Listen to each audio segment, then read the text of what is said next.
morning, everyone. Council, you may begin. May it And please you, Madam Chair. The first matter on the list today is in respect of claimant Ms. Marlene Warren. I'd ask that she be sworn or affirmed. Certainly, thank you. I'd ask permission. Her daughter is seated next to her. I'd like to ask, it is not her intention to give evidence, but I just ask that she be allowed to sit with her. Thank you. Fine.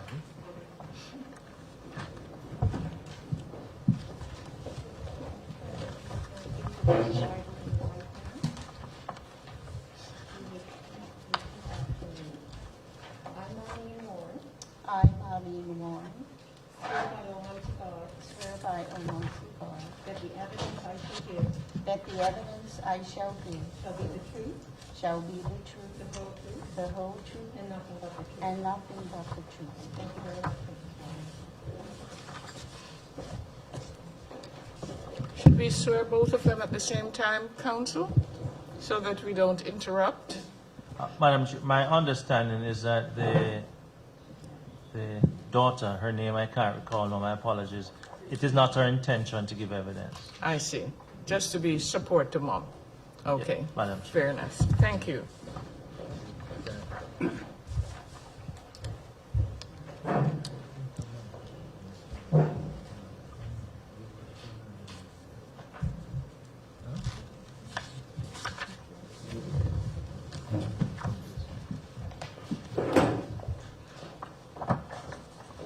Good morning, ma'am. Good morning. Madam Chair, I crave indulgence. Just to indicate, Mr. Simmons from the Attorney General's chambers is here. It is his intention to spend the day with us. Very good. Welcome, Mr. Simmons. Good morning. Good morning.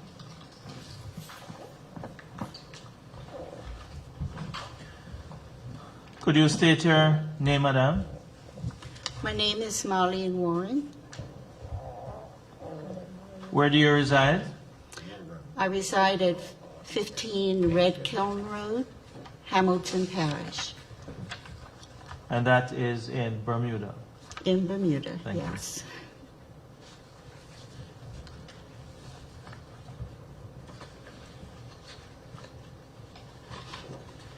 I crave indulgence.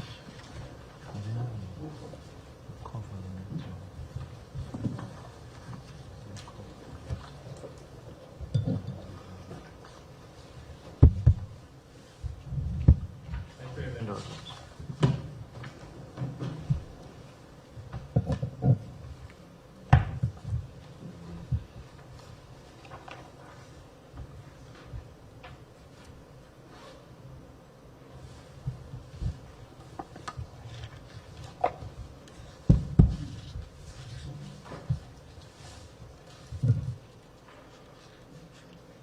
On the 25th of May 2020, you submitted a claim to the Commission of Inquiry. Yes, I did. Thank you. And subsequently, you submitted a statement dated the 25th of November 2020 to the Commission of Inquiry. Yes. That statement, you signed it. I did. And if you see your signature again, you'd recognize it. Yes. I'm going to ask you to look at the document that is being handed to you.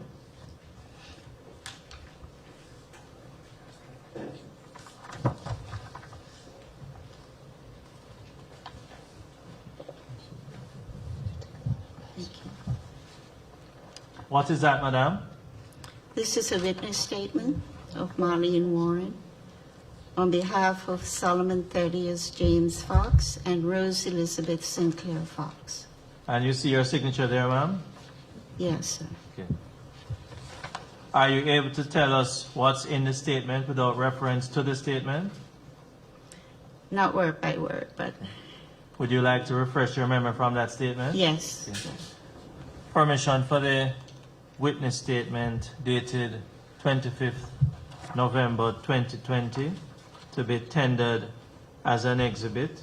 I'd ask Madam Chair that it is exhibited as MW1.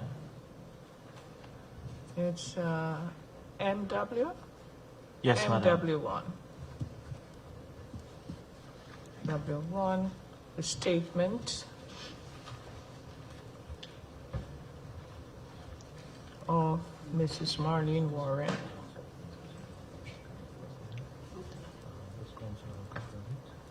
And this is the one dated in November 25th. It is the 25th of November 2020.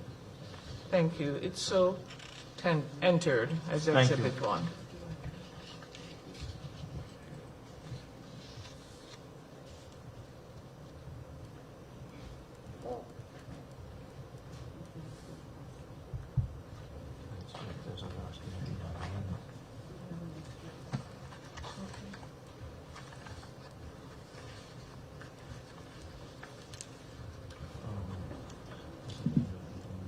I crave indulgence.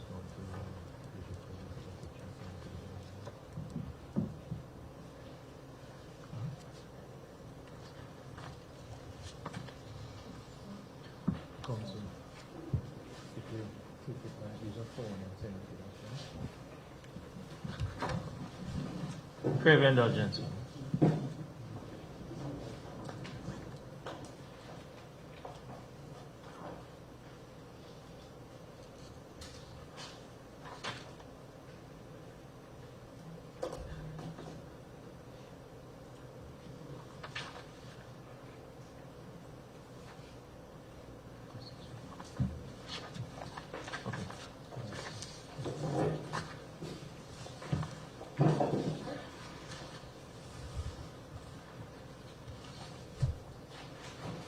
My apologies.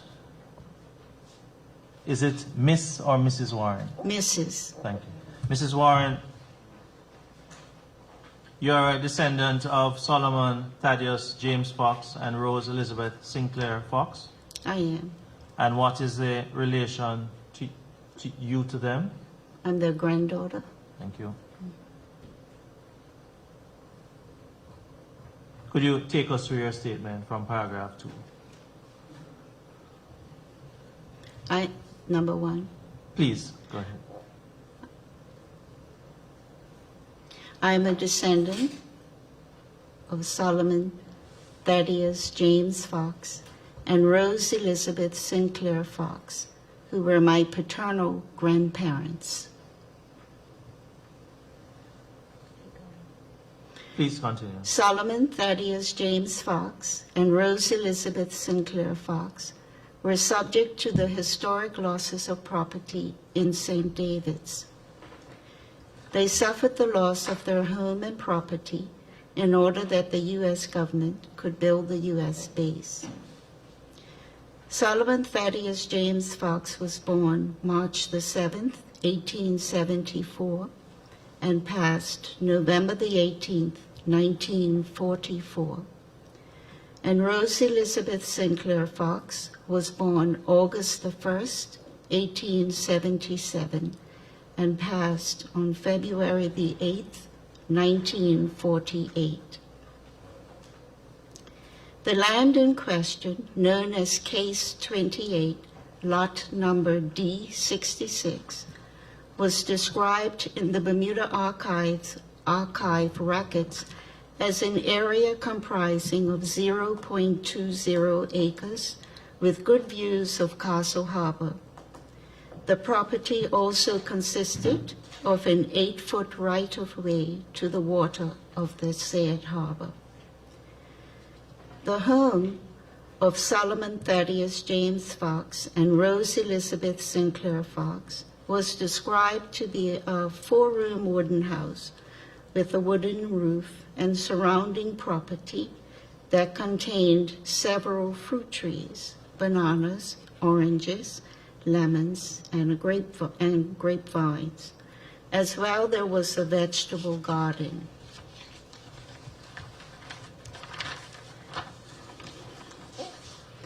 I note on an owner's valuation form dated May the 17th, 1941, my grandfather itemizes the value of different aspects of his property, giving the total value of £1,125. In a response to this claim, a letter to my grandparents dated July the 1st, 1941, from the Director of Public Works of Bermuda states that the U.S. government is prepared to offer £422. My grandmother responded to this offer in a letter dated August the 11th, 1941, in which she rejects their offer with accompanying reasons. Records show that the final amount awarded was in the sum of £748. My grandparents, in addition to the said award, was provided a home of similar size, which was built for them on Texas Road, St. David's. I, Marlene Warren, for the purpose of giving evidence to the Commission of Inquiry into Historic Losses of Land in Bermuda, intend to rely on the following documents.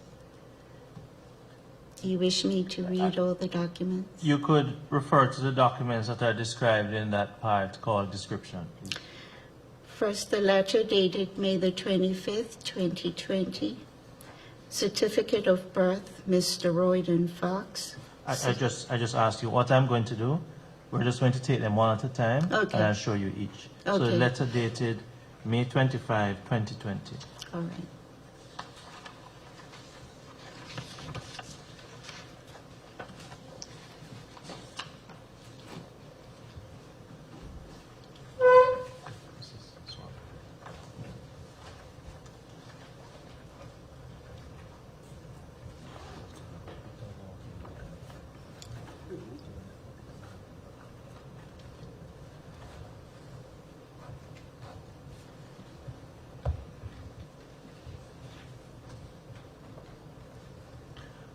What is that, ma'am?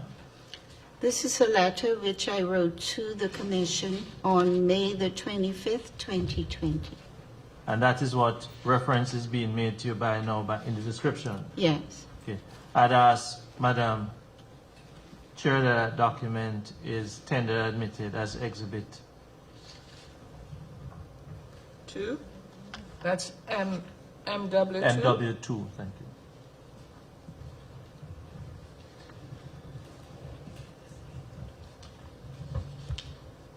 I describe it as a letter dated May 25th, 2020. Yes, Madam Chair.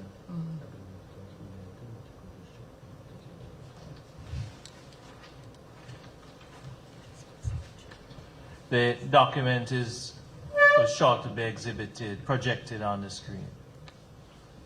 Thank you.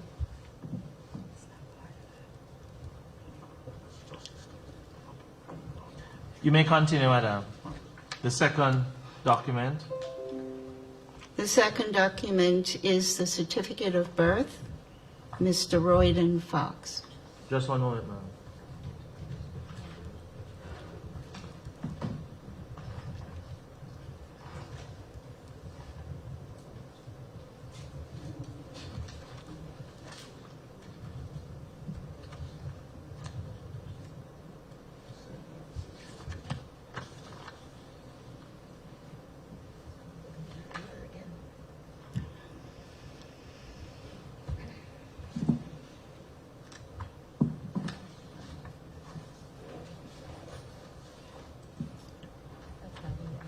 Craven Road.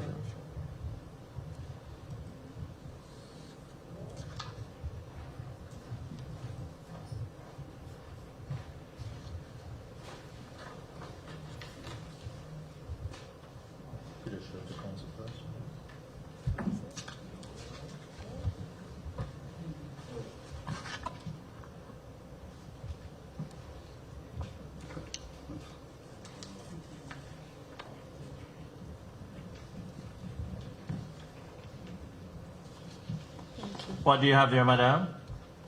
I have the certificate of birth for my father, Royden Llewellyn Fox. Thank you. May I have attended and admitted as exhibit MW3, Madam Chair? The certificate of birth of Mr. Royden Fox entered as Exhibit 3. MW Exhibit 3. Thank you. Continue, Madam. Certificate of birth, Mrs. Marlene Warren.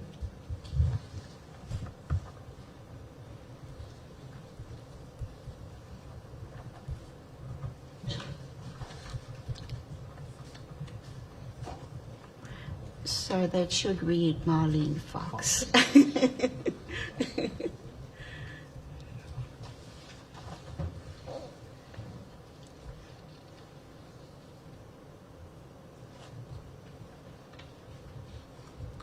What do you have there, Madam? I have certificate of my birth, Ada Marlene Rose Fox.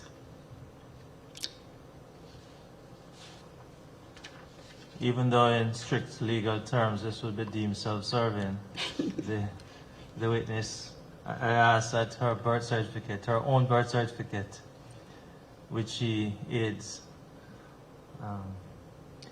probably it could be marked for identity at this stage. I think they So do we mark it as 4 for identification? may mark 4 for identity.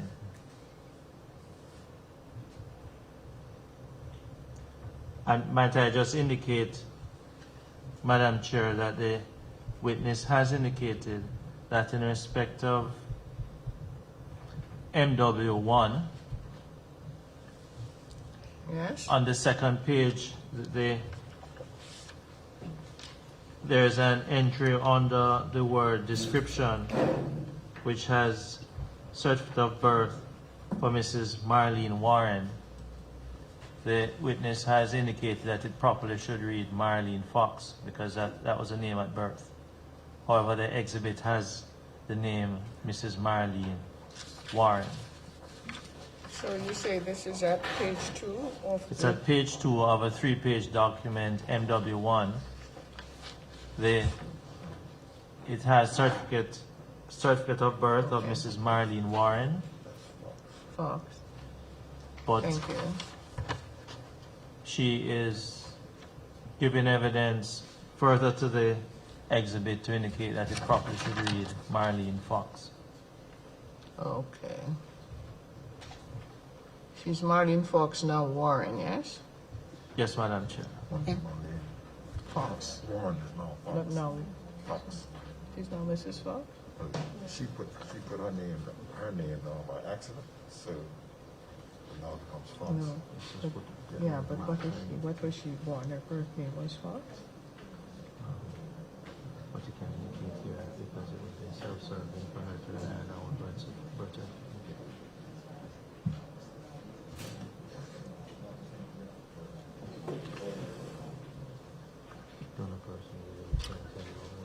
It's marked for identification. And Mrs. Warren, we mark it for identification because unfortunately, well, I guess fortunately, none of us know when we were born. Somebody had to tell us. Yes. Thank you. Thank you, Counsel. Thank you. You may continue, Madam. The list on the description. Okay, death notice for Mrs. R. Fox via the recorder. So we're going on to the death notice? Yes, Madam Chair. Okay, thanks.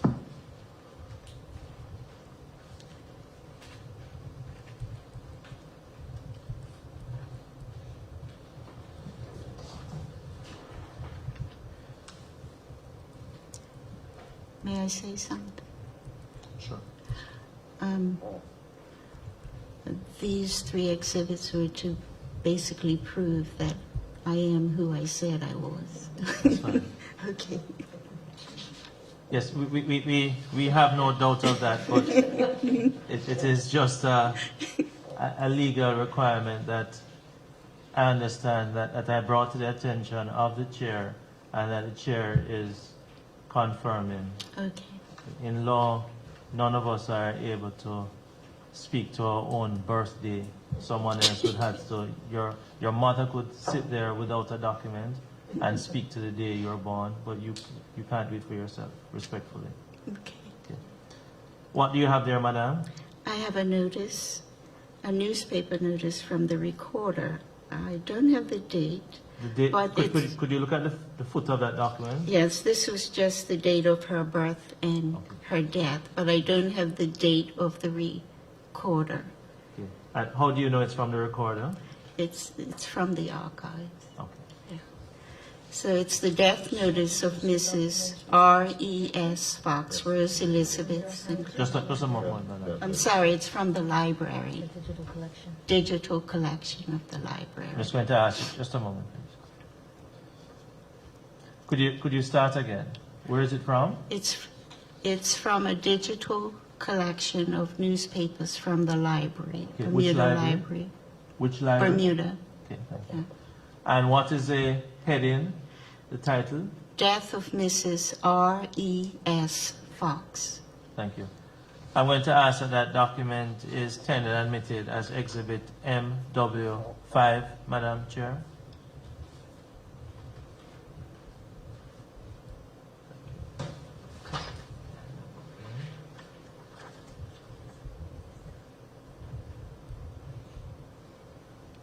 The death notice for Mrs. R. Fox that is taken from the recorder is now entered as Exhibit MW5. Yes, Madam Chair. I crave indulgence.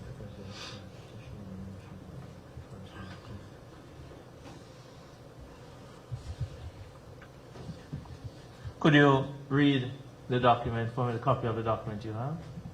Do you have a copy of it there? The death of Mrs. R.E.S. Fox. Do you have a copy of the document? No. This one.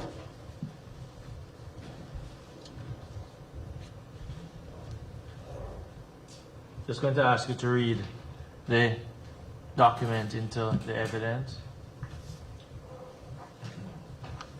Thank you. Death of Mrs. R.E.S. Fox.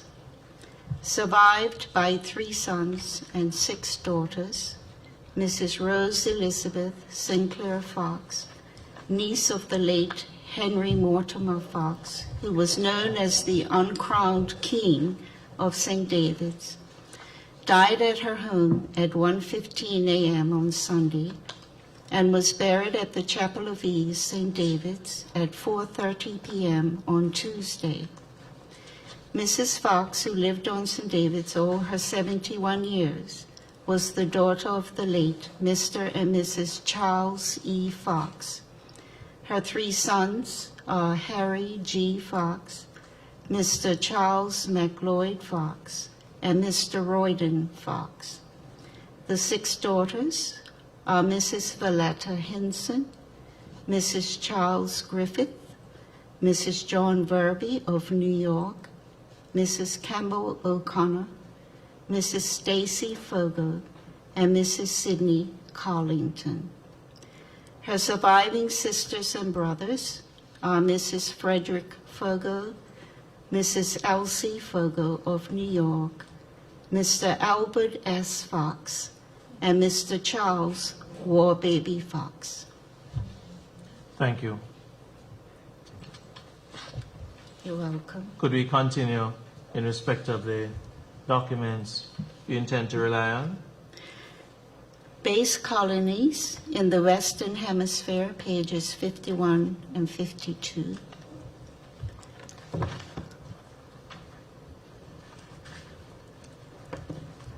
And we're referring to the maps on these pages.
Thank you. What do you have there, madam?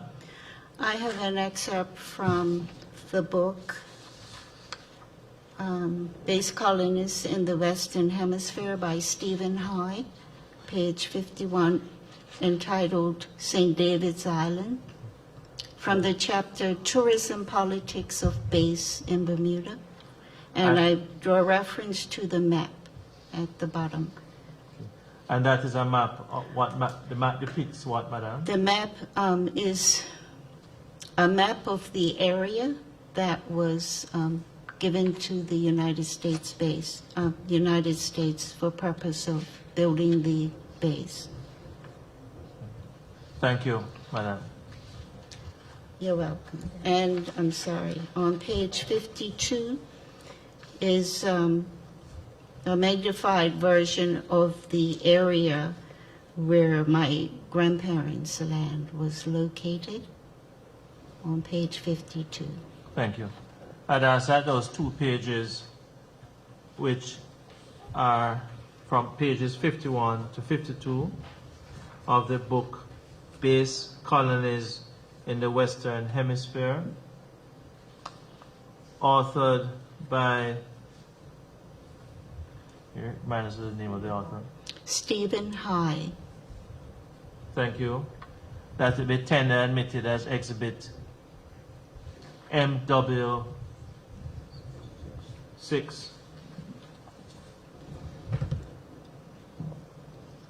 A document, Base Colonies in the Western Hemisphere, pages 51 to 52, authored by Stephen, and I didn't get the last name. Could you spell it for me, High, please, counsel? H-I-G-H. Please? I'm Go sorry. ahead. Spell it again for me, please. H-I-G-H.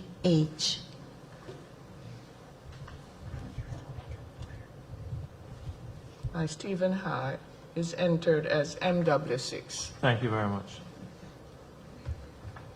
Continue, madam.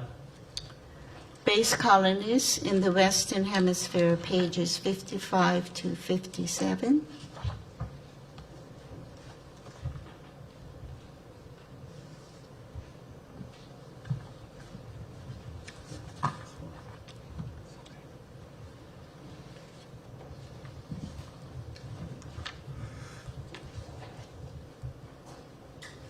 Mention the excerpts.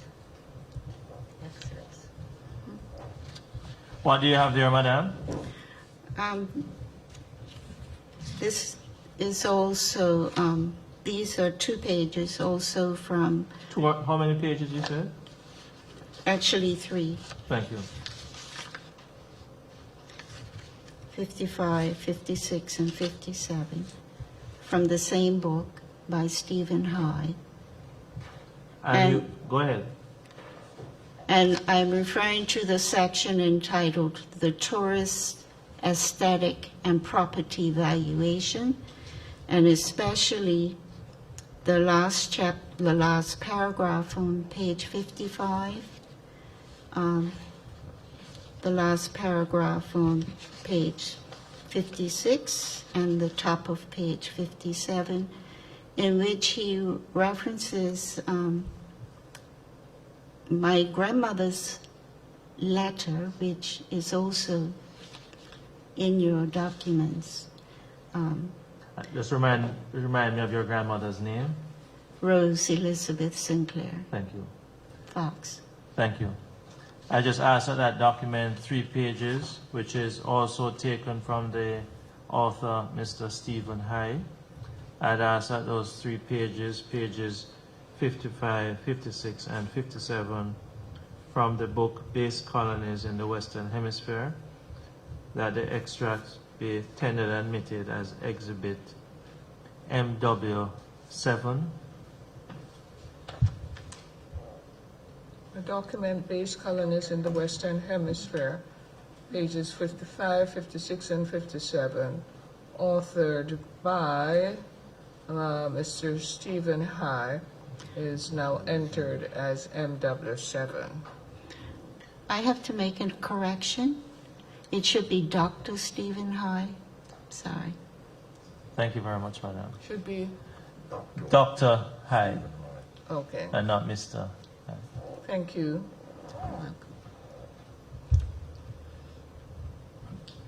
You may continue, madam.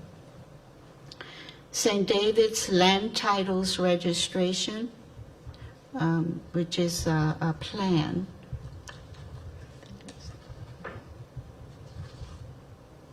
Finally done by the Works and Engineering, separate, that's it right there.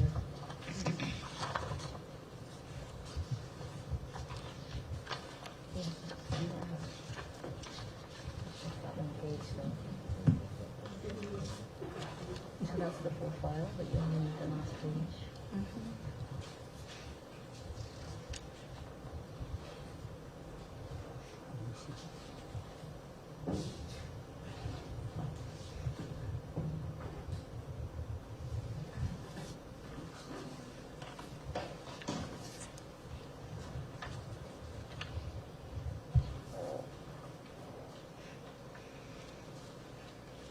you. What do you have there, madam? I have a document entitled St. David's Land Titles Tribunal. The said document that you're referring to earlier? Well, you just read one from the description. It's the same Yes. document you... Yes. Thank you. And you pray that document in support of what, madam? It has a plan that shows the position of my grandparents' property on the last page in reference to other properties. Okay. Thank you. Yes. How many pages does that document comprise? It has 4 pages. Thank you. Only referring to the last one. Thank you. Madam Chair, I'd ask that that document be tendered and admitted as Exhibit MW8. It is, for description purposes, headed St. David's Land Titles Tribunal, Certificate of St. David's Land Titles Tribunal, Certificate of Title under Section 9, and to certify that Solomon T.J. Fox has produced certain title deeds.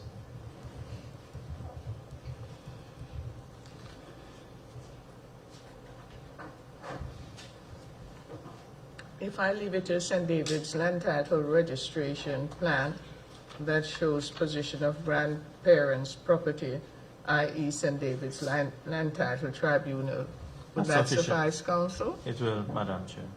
Okay. Entered as Exhibit MW8. Thank you. You may continue, Madam. Owner's valuation.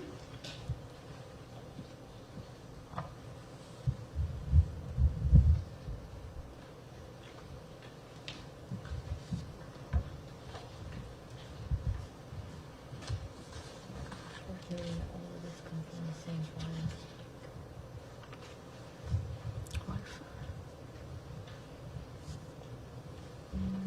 What do you have there, Madam? I have a document entitled, excuse me, Owner's Valuation in Respect of Property to be Acquired by Bermuda Government for the U.S. Basis. Case 28. And that document, are you able to say what it relates to? It relates to my grandfather's valuation of his property. Thank you.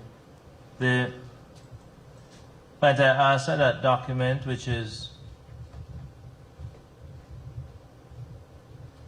named the owner's valuation in respect of property to be acquired by Bermuda government for U.S. bases,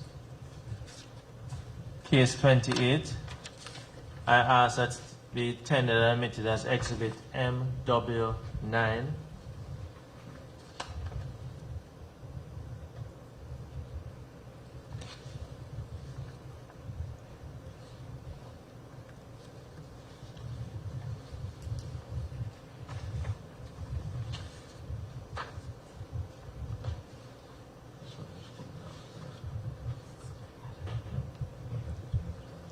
owner's valuation in respect of property to be acquired by the Bermuda government for U.S. bases, case 28, which relates to the valuation of the witness's grandfather's property, entered as Exhibit NW9. Thank you.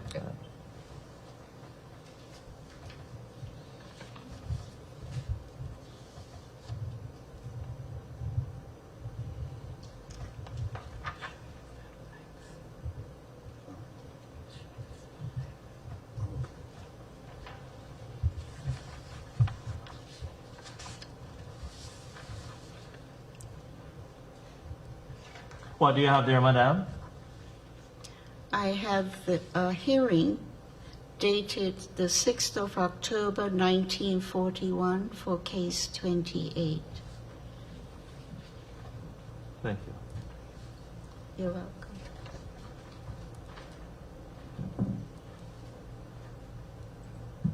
And I said that document titled Hearing dated October 6, 1941, that it be tendered and admitted as Exhibit MW10. Hearing dated October 6, 1941. The hearing dated October 6, 1941 is hereby entered as Exhibit MW10. Thank you. Mrs. Warren, can you say what that document relates to? Description of property. It's basically a description of the property. I'm not sure. The said property or different? Yes, my grandfather's property. I guess it would be a public works hearing. Thank you. It I'm does- going to allow you to read it shortly, but I'm just going through them first. Okay, Thank you. thank you. What's the next item on your list, madam, that you wish to bring support? Letter from Public Works dated July the 31st, 1941.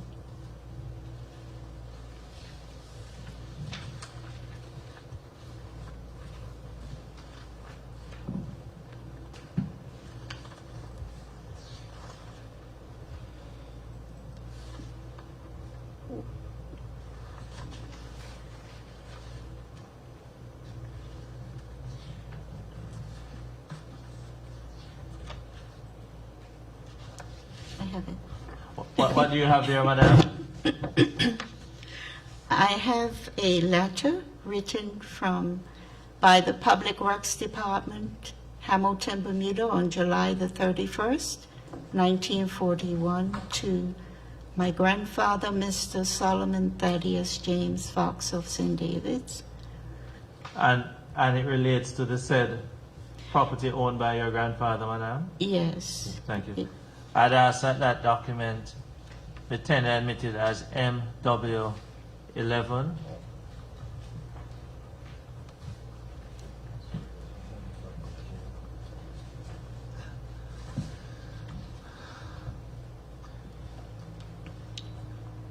You may continue, madam. Letter from Rose If you give me Fox. just one moment, please. I'm sorry, Counsel. madam. I'm very I need sorry. to- I'm very sorry.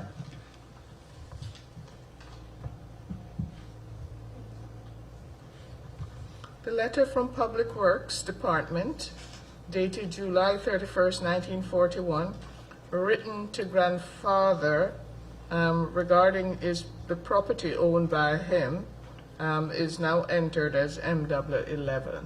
Thank you, madam. You may continue, madam. Letter from Mrs. Rose Fox in response dated August the 11th, 1941. And I don't know if this is technical or not, but I think it was signed Mrs. Solomon Fox. Does that matter? That's fine. Do you recognize the name Mrs. Solomon Fox? I think it's signed Mrs. Solomon Fox and not Mrs. Rose Fox. Recognized. And do you recognize the name Mrs. Solomon Fox? Yes. Whose name is that? My grandmother's. Okay. Yeah. Thank you. The said grandmother that you know as, what other name do you know her by? Rose. No, what other surname? You were asking me whether or not I thought it made a difference that it was Solomon Fox. Is there some other name? So just before you look at that, is there some other name that you know her by that you think it may be an issue? No, no. But let me start again. What issue do you think arises by it appearing as Solomon Fox? I'm just saying on the document, on the witness statement, it says a letter from Mrs. Rose Fox, whereas the letter is actually signed Mrs. Solomon Fox. So I don't know if, Okay. if that is a technical Thank you. difficulty or not. Madam Chair, the witnesses just bringing to our attention that in respect of document MW1, on the second page where there's a description, it states the penultimate entry on the description. It has letter from Mrs. Rose Fox. The witness is pointing out in her evidence that in fact it is Mrs. Solomon Fox. She just wishes to make that distinction for the record. Should I just leave it? It as may be left, but stated I on the just think record? Or I do you just- wish me to indicate in the exhibit? I don't need to do that, do I? No, I just think going forward that if at any time when a determination is being made either way as confirmation for the commissioners that exhibit MW1 where reference is made on the second page to Mrs. Rose Fox, the witness is saying in evidence that it is one and the same person as Mrs. Solomon Fox. Very well. The record is noted. Thank you. And this exhibit, the letter from Mrs. Rose Fox in response dated August 11th, 1941, has been entered as Exhibit 12, Counsel? That's correct, Madam Chair. Thank you. So that's the letter I'm referring to. Thank you. Okay. What do you have there now, Madam? It's a copy of a letter dated August the 11th, 1941, from Mrs. Solomon Fox, St. David's Island, to the Director of Public Works, Hamilton. Thank you.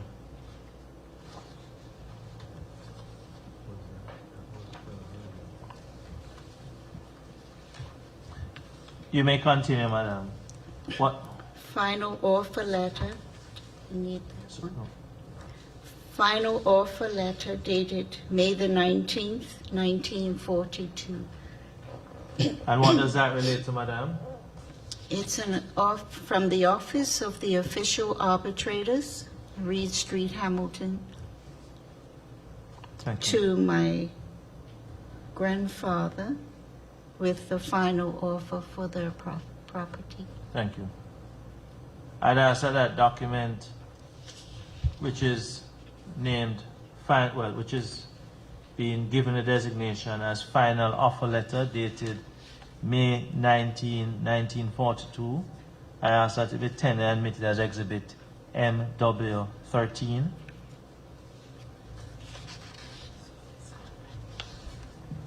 Final offer letter dated May 19, 1942, which indicates the final offer is now entered as Exhibit MW13. Thank you. I'm going to hand some of the exhibits to the witness. I ask the witness to read them into evidence shortly, Madam Chair. There's one on the back, sir. Pardon me? There's another document. Yes. Please go ahead. Rehabilitation letter dated May the 19th, 1942.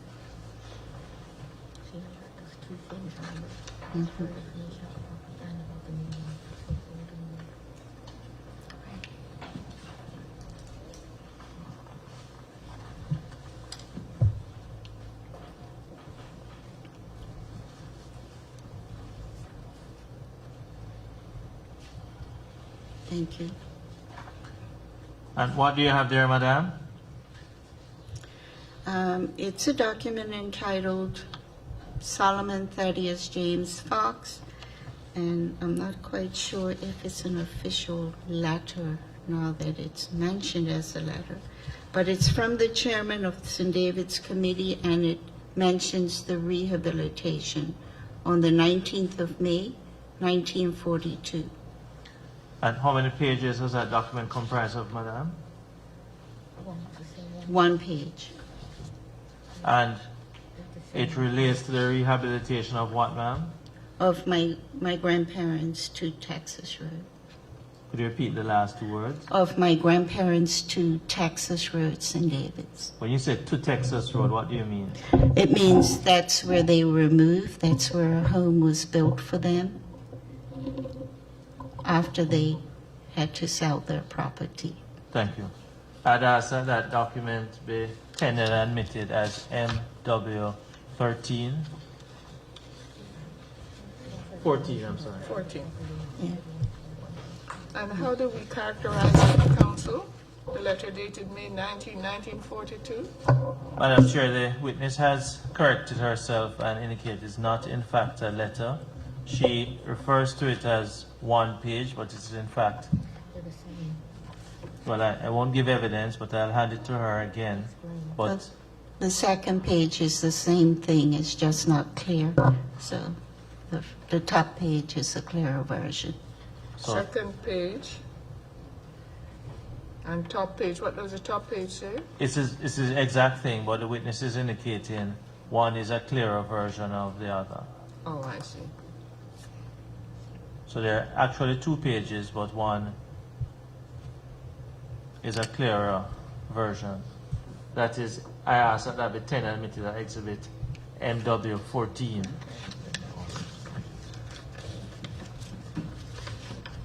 Entered as exhibit MW14.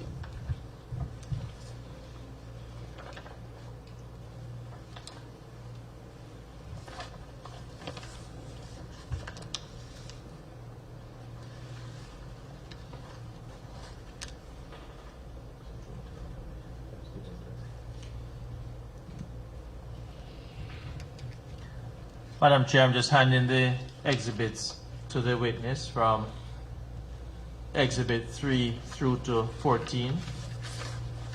The exhibit 2 had previously been referenced. The exhibit 2 had been the May 25, 2020 letter to the Commission of Inquiry. But I just wish to have the witness reference MW3 through to 14 and read them into the record now, Madam Chair. Very well.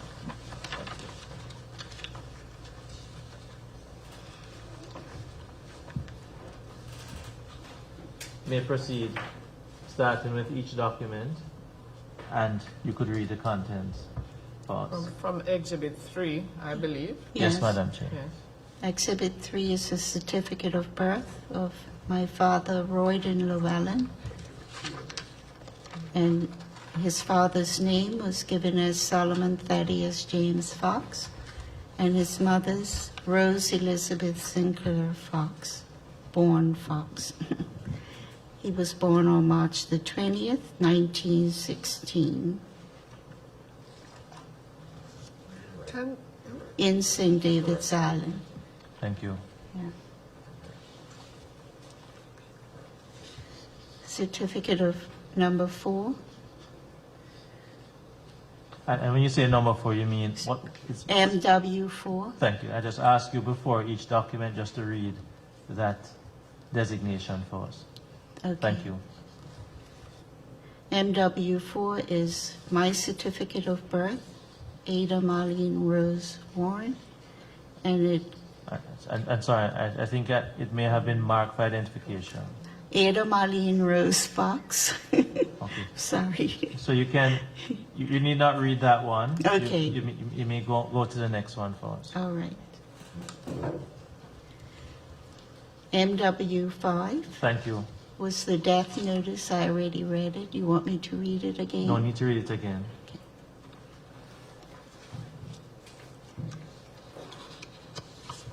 MW6 is an excerpt from Base Colonies in the Western Hemisphere by Dr. Stephen High, pages 51 and 52. Please proceed. And the first page, on page 51, there is a area map that shows the land that will be sold to the, it's a map of the U.S. Corps of Engineers, the Bermuda Air Base, Bermuda Islands, with the parcel of land that will be given to the U.S. government, dated March the 15th, 1941. Thank you. And its reference is PA 91, the Bermuda Archives. Thank you.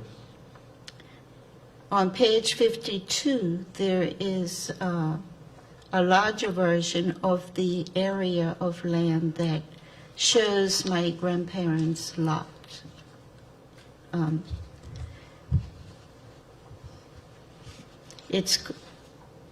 It's mentioned as the detail in U.S. Corps of Engineers, Bermuda Air Base, Bermuda Islands, in St. David's Island, March the 15th, 1941. Thank you.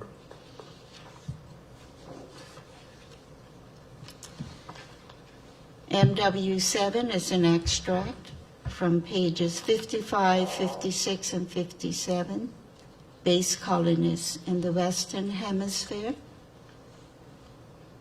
Shall I read it? Please, go ahead.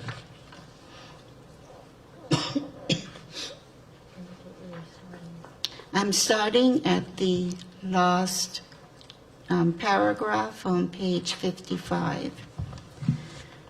Despite these cases, St. David's families lived on a combination of small-scale farming, fishing, and piloting. In the East, residents either owned small plots or rented them.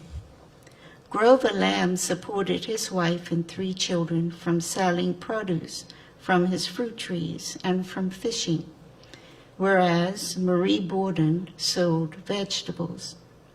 Most claimants subsisted on their land. Testifying on Solomon Fox's behalf, his wife indicated that they lived on 5 orange trees, 50 banana trees, 4 lime trees, and 1 grapevine.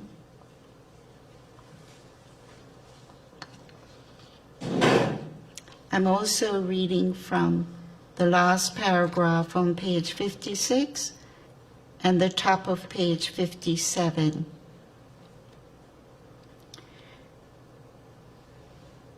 If speculators relied on the tourist aesthetic to establish property value, the longtime inhabitants of St. David's Island often emphasized their longtime residency at the hearings. St. David's was their home.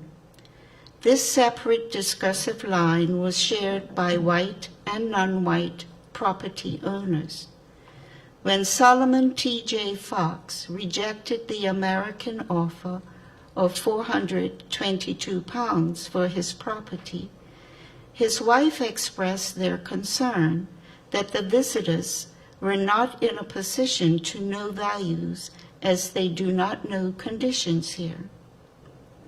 Further, it does not seem fair to me as they are putting me out of my home, where I have lived for years and have been satisfied.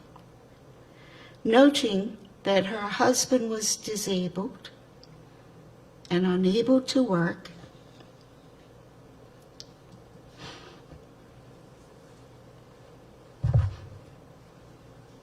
Would you like to have a sip of water, Mrs.? thank you, I'm sorry.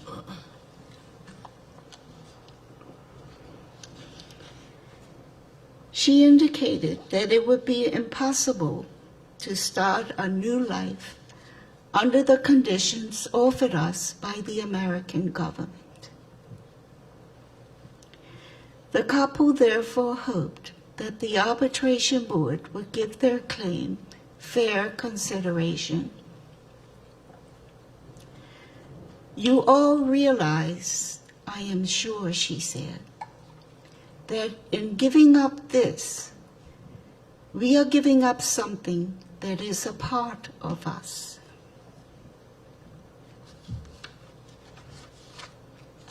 Sorry. That's fine. Take your time. So I'm now reading from MW8. St. David's Land Titles Tribunal, Certificate of Title under Section 9.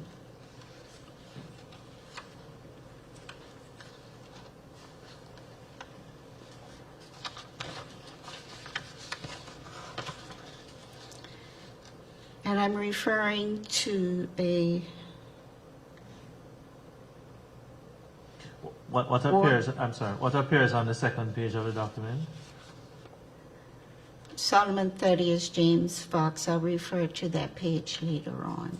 Okay. For this purpose, I'm referring to the last page, Please go ahead. which is a deed book page, given the total area of my grandparents' property and outlining, showing where the property is in relation to my great-great-uncle Henry Mortimer Fox and Thomas Fox.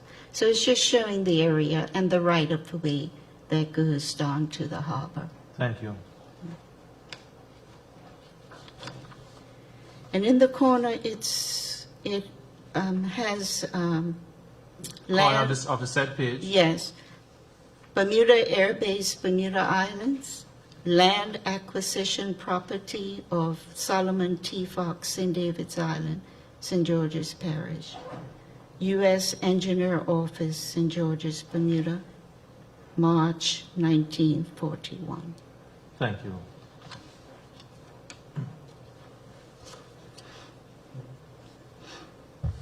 I refer to MW9, the owner's valuation, Thank you.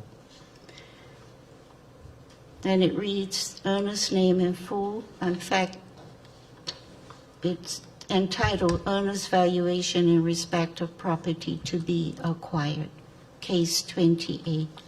Yes, madam. The owner's name in full is Solomon Thaddeus James Fox. His nationality is British. Lot number D66. Area of land 0.20 acres. Special features. Building lot with good view of Castle Harbor. 8-foot right-of-way to waters of Castle Harbor. A small amount of planting land. Applicant has several fruit trees of various varieties. And the buildings are described as 4-room wooden house with a wooden roof. And there is an itemized list of values. Would you like for me to read that? Please, but before you go there, in respect of buildings, is there anything else appearing on the document? It says awaiting reinstatement. And what color ink is that in? It's in red ink. Thank you. You may proceed. I'm just going to ask you to read everything that's on the document. All right, I'm sorry. That's fine. So that was number 1, 2, and 3. And number 4 is my valuation is 1,125 pounds, made up as follows. Value of land, 100 pounds. Value of buildings, 400 pounds. It has damage caused by severance, but there's no value there. Loss of earnings, no value. E, loss of crops, fruit trees, etc. And that has been circled. And an arrow has been drawn up to A. And it also has written beside it, has a banana patch. And the value is 100 pounds. F, other financial loss, state particulars, additional cost of reinstatement, £400, and G, compensation for compulsory dispossession, £125. And the total value is £1,125, dated May the 17th, 1941, signed Solomon Thaddeus James Fox, signature of owner. MB, fuller particulars may be submitted on additional signed sheets.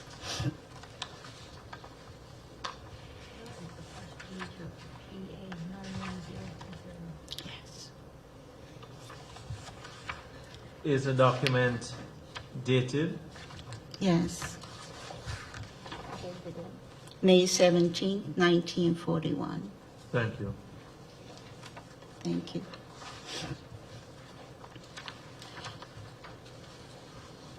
Exhibit MW10, which is a hearing dated 6th of October 1941, case 28. JEP and Mrs. Solomon Fox for husband, who is ill, lived there 44 years. Not planted this year, crops, 30 pounds. Must be grass, is in bracket. Most, Gross. Gross. must be gross, I'm sorry. So that's without the full taxes. Okay, I crave indulgence a moment. I'm sorry.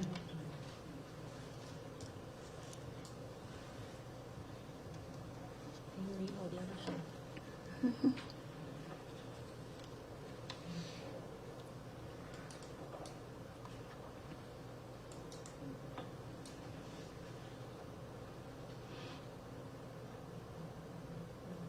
Yes, that one, that one. Just go up a bit. Thank you. No, not as far up. Thank you. You may proceed. Madam Chair and Commissioners, the document is now projected on the screen.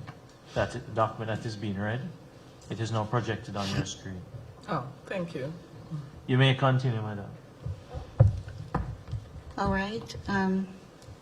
Not planted this year, crops, W/B, 30 pounds. Must be gross.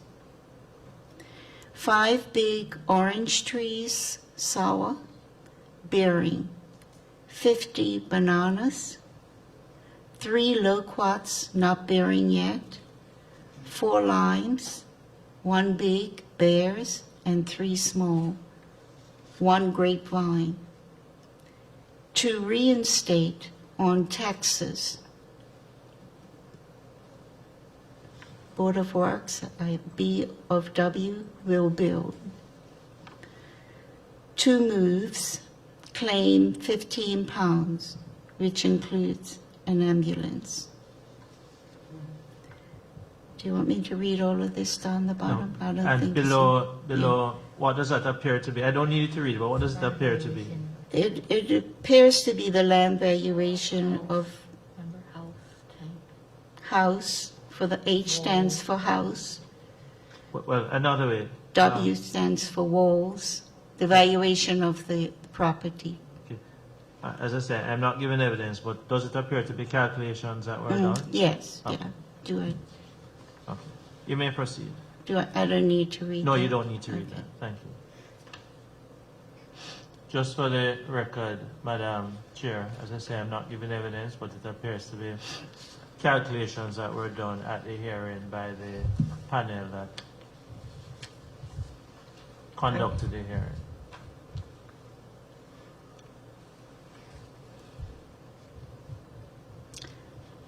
Accept, Just a moment. okay.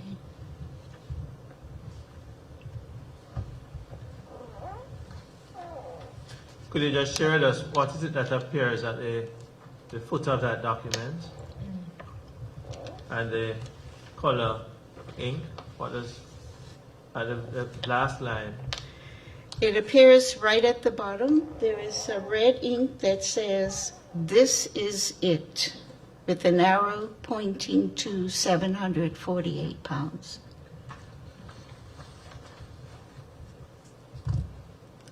And can you just remind us of the exhibit you had read previously as to the total valuation? The document you read before that one, what was the total valuation there? 1,125 pounds. Thank you. You may proceed, madam. Exhibit MW 11. Public Works Department. Grave indulgence.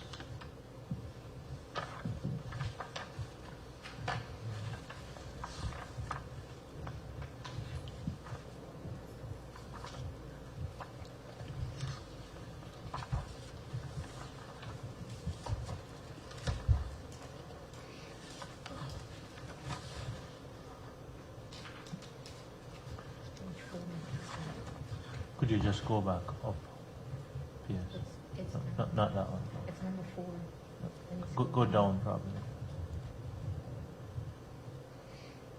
We'll say page 4. No, continue please. Yes, thank you. You may proceed, Mrs. Warren. Public Works Department, Hamilton, Bermuda, July 31st, 1941. Mr. Solomon Thaddeus James Fox, St. David's. Dear Sir or Madam, I have been directed to inform you that your claim has been considered by the Board of Public Works and has also been referred to the United States Authority in Bermuda.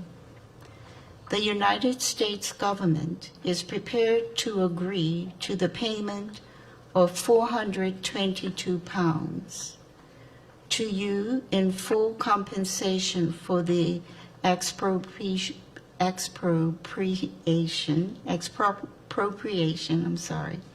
of your property, D66.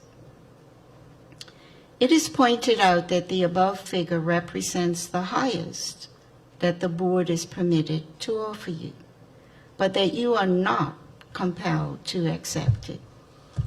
Should you not care to accept this figure, the settlement will be made by arbitration. If, on the other hand, the offer is satisfactory, the transfer can be completed forthwith. Yours truly, and I think it is R.H. Sevier, for the Department of Public Works. Also on this document, there is a list of valuations. The owner's valuation, 1,125. The USA You can just offer, read what's there. Just read. 422, B of W, 816, EBG, 822, and OAD, 748. Thank you.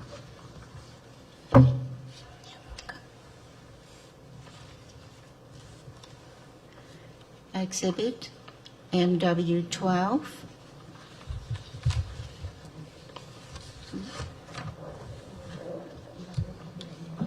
Just remind us what that document is.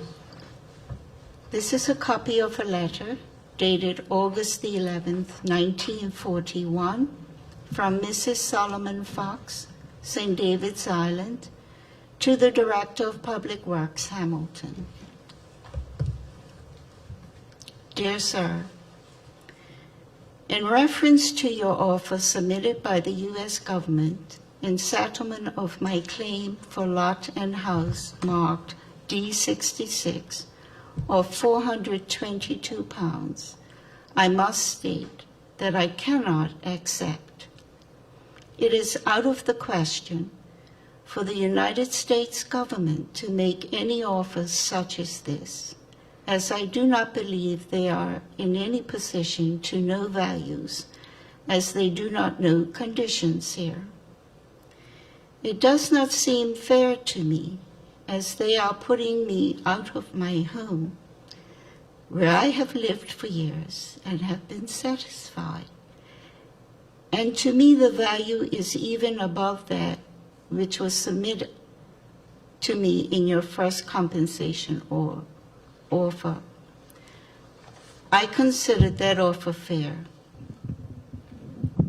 as I know that under present conditions, the cost of a home would have been somewhat near that sum. I hope that your board will give my objections fair consideration, as my husband is an invalid and unable to be of any help to me. And here we have been able at any time to step out into our little garden and gather vegetables and fruit, such as grapes, oranges, and lemons. You all realize, I am sure, that in giving up this, we are giving up something that is a part of us. We have to practically start a new life under different circumstances, and we would like to start out of debt, as we are at present. We feel, however, that would be impossible under the conditions offered us by the American government.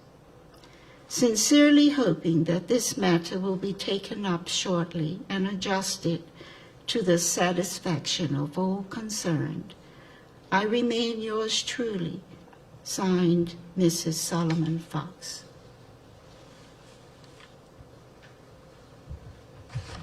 Thank you. You're welcome. I refer to MW13, final offer letter. Office of the Official Arbitrators, Reed Street, Hamilton, dated 19th of May, 1942. The Chairman, the Board of Works, Hamilton. Dear Sir, I have the honor to transmit, in accordance with the provisions of Section 10 of Act 11, 1941, the following award of the arbitrators in the matter of the claim of Solomon T.J. Fox in respect of Lot D66 on St. David's Island.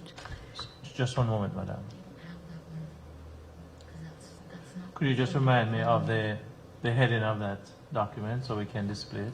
It's not in that. The It's not in date? that collection. The date is 19th of May, 1942. It's not in the Just a moment, digitized collection. It's not in the digitized collection. Do you have a digitized collection? What they have, that's what I was trying to explain. So they have PA 91030. You're reading from PA 190228. Okay. Do you have, So they don't have it. I didn't send that to them. okay. Just a moment.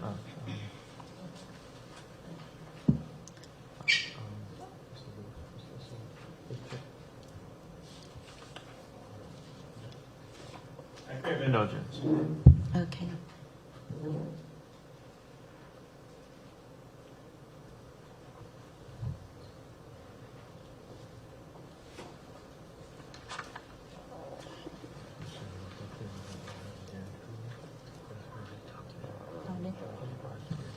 Yes. And this one they have. This is both. Okay. Do I have it in here?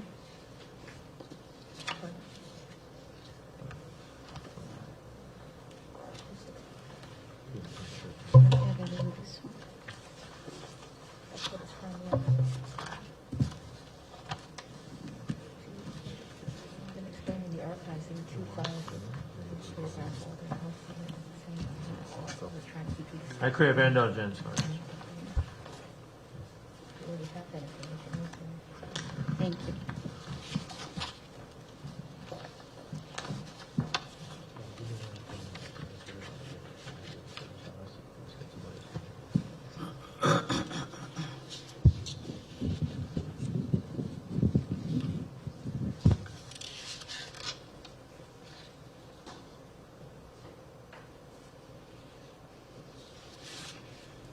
That document you referred to as MW13, is it signed or unsigned? It's unsigned. Or this document, can you say where it was, the source of it? Are you able to say? It's, the reference is PA 91/02. I'll repeat.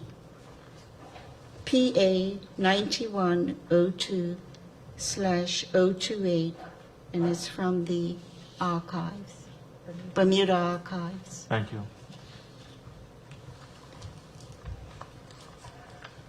You may proceed, madam.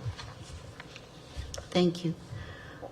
Office of the Official Arbitrators, Reed Street, Hamilton, dated 19th of May, 1942. The Chairman, the Board of Works, Hamilton. Dear Sir, I have the honor to transmit, in accordance with the provisions of Section 10 of Act 11, 1941, the following award of the arbitrators in the matter of the claim of Solomon T.J. Fox in respect of Lot D66 on St. David's Island. Section 10, 1A, 488 pounds. Section 10, 1B, 153 pounds. Section 10, 1F, 10 pounds. Section 10, 2, 97 pounds. Total award, 748 pounds. Yours faithfully, Chairman, but it is unsigned. Thank you.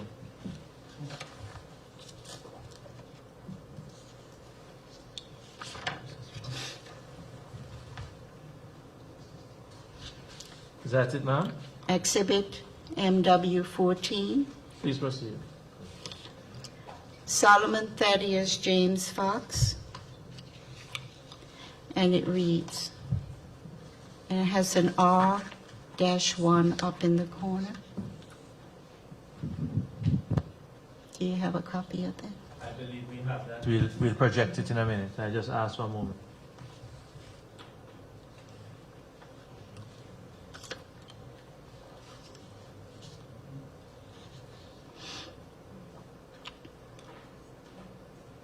I crave their indulgence.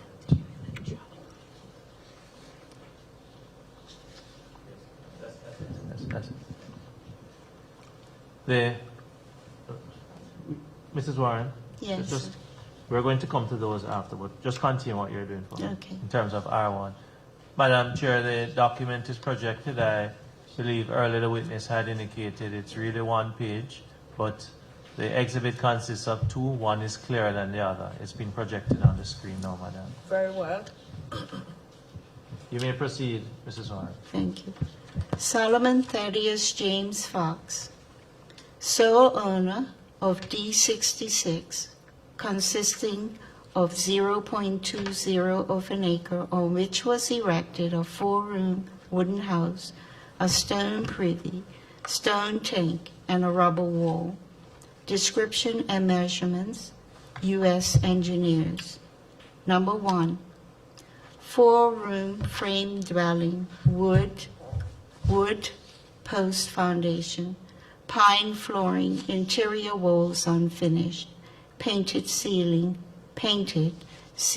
open, electric lights, no running water, volume 5,407 cubic feet. Number 2, tank, stone size 8 feet by 8 feet, 7 feet high, equals 448 cubic feet. Number 3, privy, stone, size 5 feet by 5 feet, 9 feet high, equals 225 cubic feet. Number 4, rubber wall, equals 180 cubic feet. Summary. House, 5,407 cubic feet. Tank, 448 cubic feet. Privy, 225 cubic feet. And wall, 180 cubic feet. Total, 6,250 cubic feet. And there's some numbers here, 6,080 cubic feet.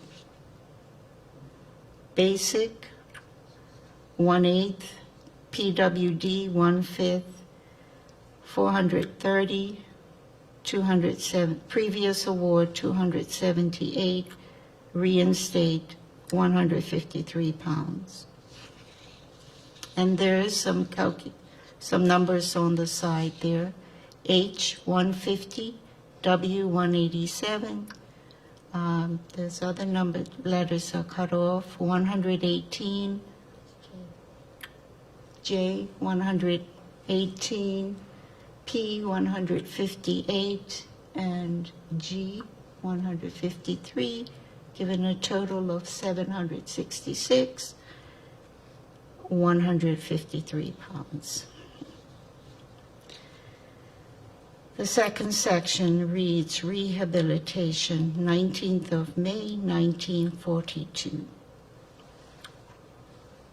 Mr. Solomon T.J. Fox was rehabilitated on Texas, lot number 12A, consisting of 0.26 of an acre and costing the sum of 140 pounds, 18 shillings. The house built for him is a 4-room stone house and is considered by the committee as being a reasonably equivalent in size house to that formerly owned by him. The cubic figure of the new house was supplied by the DPW as supplied by the DPW, Department of Public Works, is 9,374 cubic feet. The difference in measurement between old and new house is accounted for by different method of measurement, see note below, and the inclusion of a bathroom. The actual floor area of the new house, exclusive of the bathroom, is slightly less than the old house. The committee has not yet been furnished with the cost of the new house. MB, Board of Works cubic figure includes total works, that is, house, foundation, tank, pits, and any trenching necessary. Chairman, St. David's Committee. Thank you. You're welcome. Now, what do you have there, madam? I have a photo of my grandparents.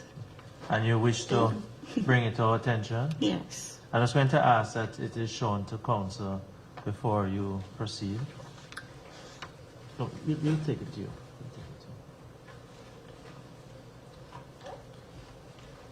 We'll show it to the commissioner also before.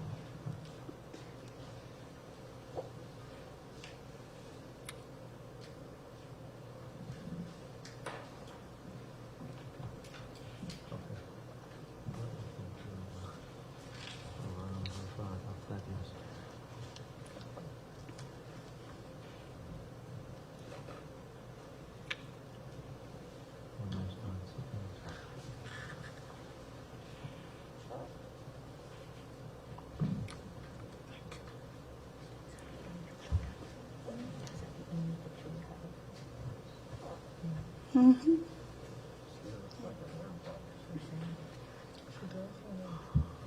May I say something? Sure, just 1 minute.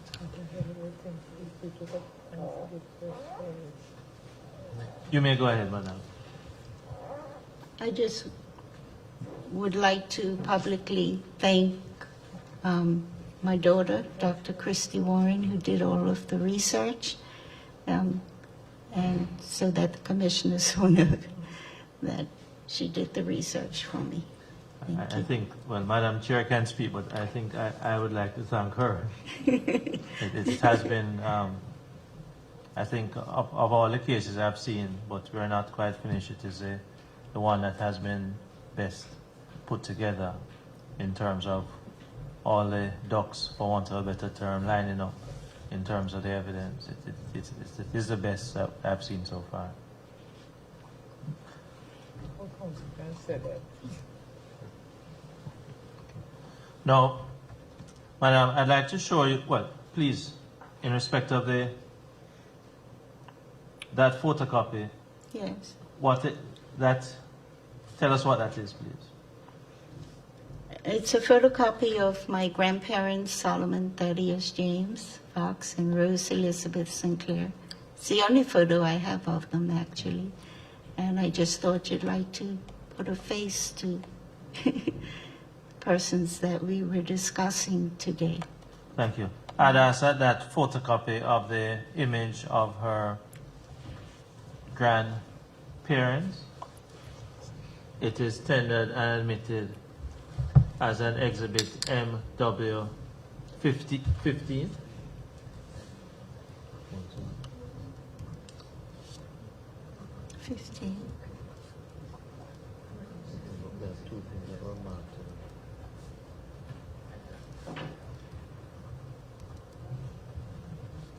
Are we at 1.5 or 1.6? Or 1-5. Let me just see. I think we are at W15. thank you. And it's presently projected on the screen.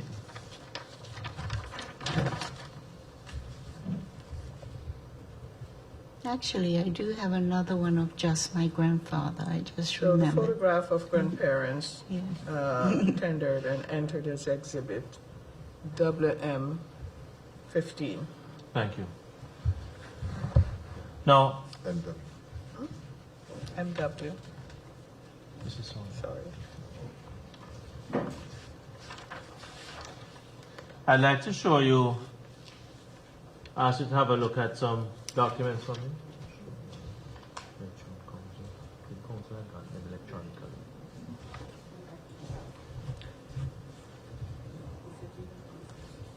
Those had been sent to council electronically. I was going to ask you to look at each document there. Yes. Okay. Now, what do you have there? I have a document entitled Erna S.T.J. Fox. But just for the record, I'm just sharing with you some documents that had been Same file. electronically shared with us by your daughter, Dr. Warren.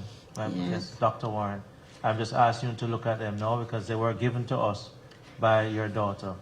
The very first, we just go through each and ask you to, I wish to make an application to the chairman in respect of admitting them, and if the application is successful, I'm going to ask you to read each of them into the record.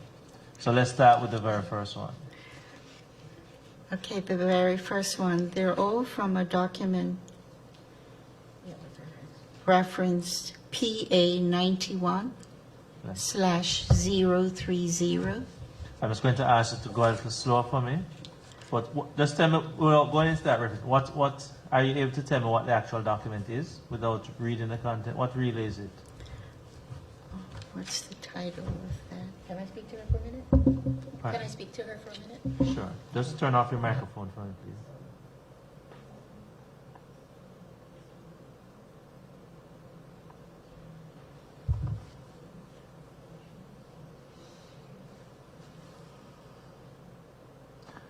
You probably could just turn off your microphone and just put them in order for me, and then when you're ready, you could just let us know.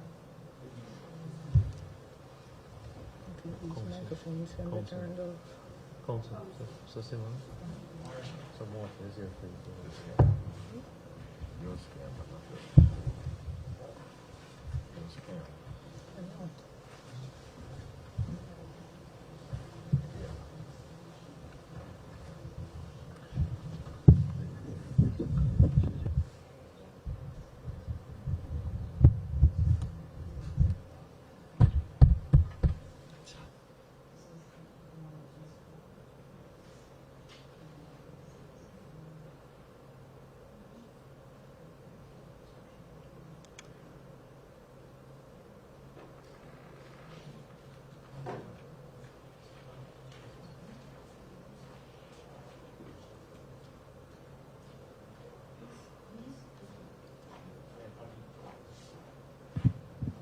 Are you ready now? Yes. These pages are part of the file from which I drew some of the pages for my presentation. Yes. And they concern the evaluation, different evaluations of my grandfather's property. And you'd like to place reliance on them? Do you wish to utilize them? No, I don't wish to utilize them. Okay. Okay.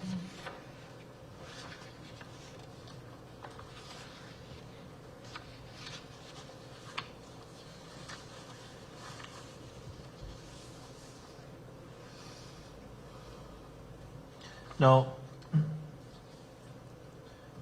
in respect of the documents that you shared with us, which have just been read into the record, particularly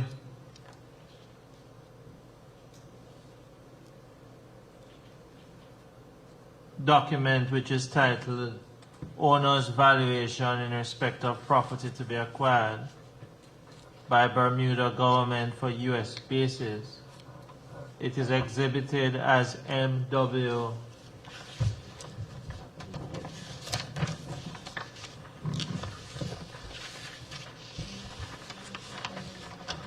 It's exhibited as MW9.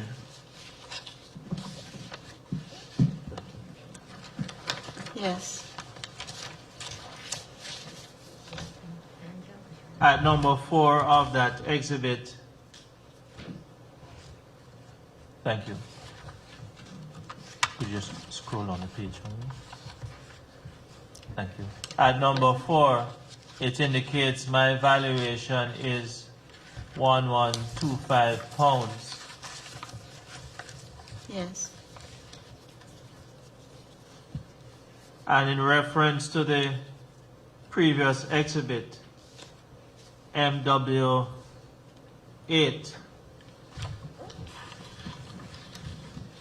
which is a hearing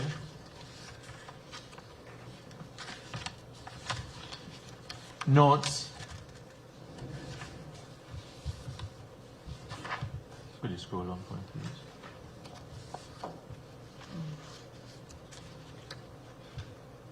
He said another date, but that's not Don't let the further.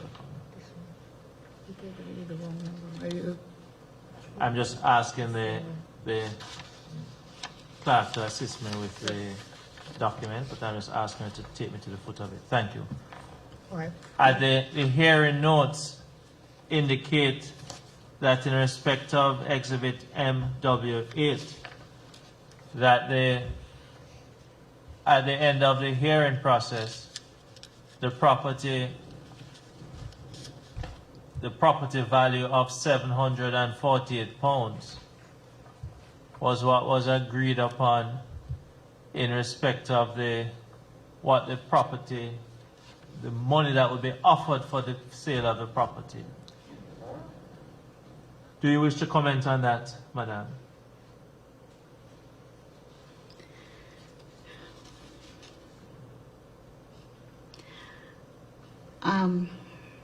I know that, of course, this is much less than my grandparents would have expected for their property. It's actually just a moment. empty. Just a moment.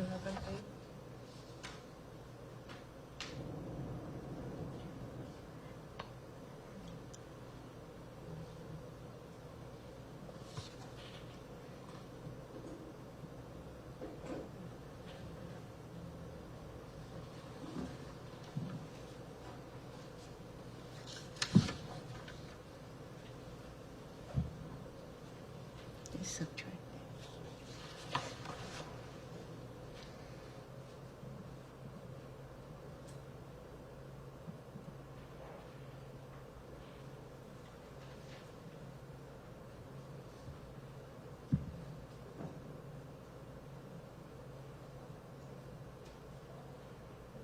Thank you. That should be MW10 that you're referring to. Thank you for thank you for that. You may proceed. You are saying. Yes. So the final offer was 377 pounds less than what my grandfather valued his property as.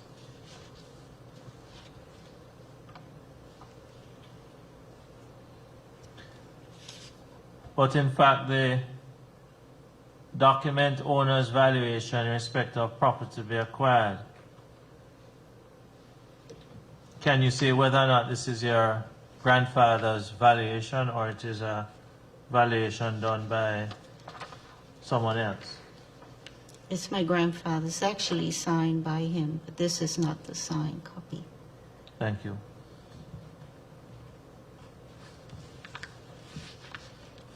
It's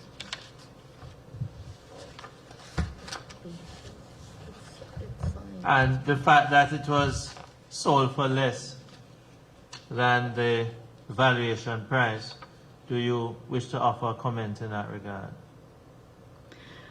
I would only say that I don't think my grandparents had much of a choice. Because the initial offer by the U.S. government was 422 pounds. And do you wish to And they- comment on that offer? What do you think of that offer? I don't want to use the word cruel, but What's the word? I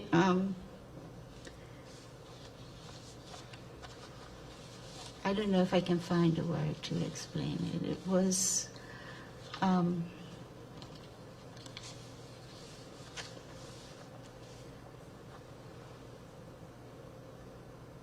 it was less than adequate, and it was,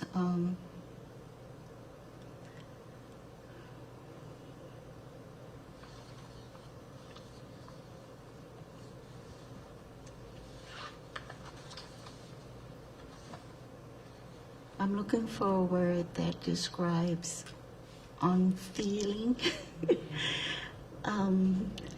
lack of concern, lack of empathy with the situation that my grandparents found themselves in. They have been resident in that house for 44 years. My grandfather was an invalid.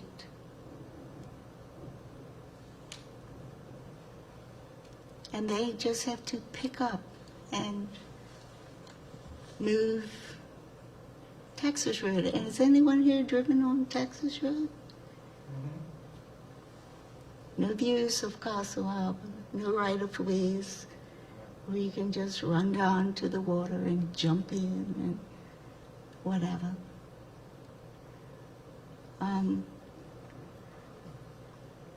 I'm sorry, it brings me to tears every time I think about it. Trying to put myself in their position. And I think that if you consider that you have lived somewhere for 44 years,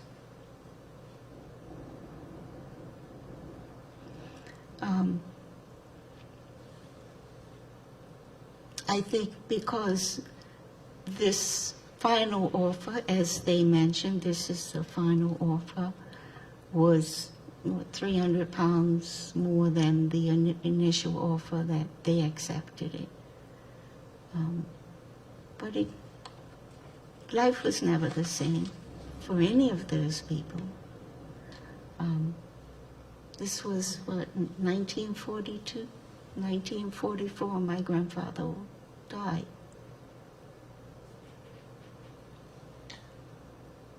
In respect of the said document, not the said one projected, but owner's valuation in respect of property to be acquired, the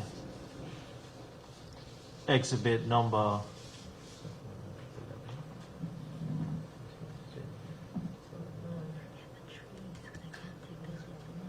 Yes. 9. My daughters just reminded me, and they couldn't take the trees. They're bananas, they're oranges, they're lemons, they're grapes. So that was valued at £100 and they could not take, do you adopt what was just said to you?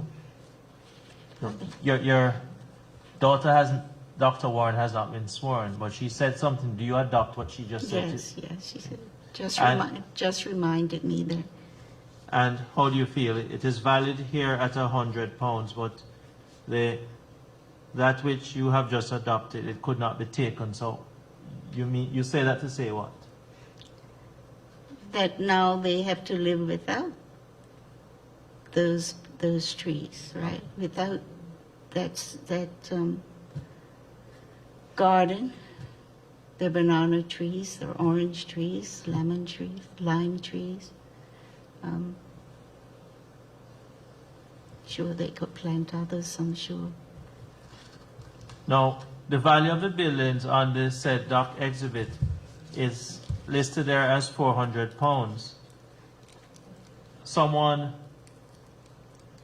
may say to you, it may be seen as a fair or unfair comment. They may say, but the cost of reinstatement there has been given as $400. So even though on the one hand your value of your building is 400, the value of your land is 100, a building is being built for you of the same value. What would you comment if that was said? That why should you see that you're suffering a loss, but they're offering you a building of the same value? How would you comment?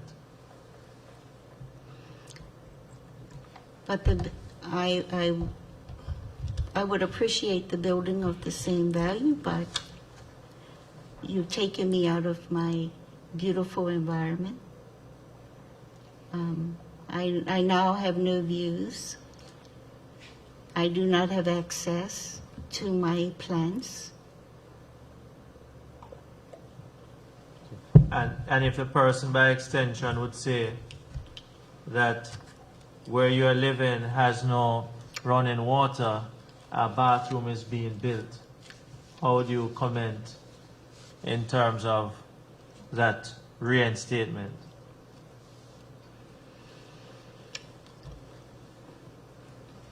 Would you give the witness some water, please? Yes.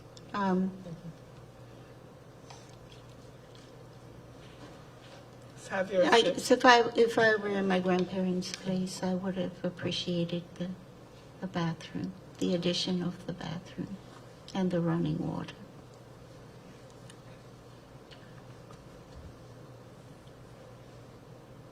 You can have your sip, Mrs. Warren. I know you wanted one.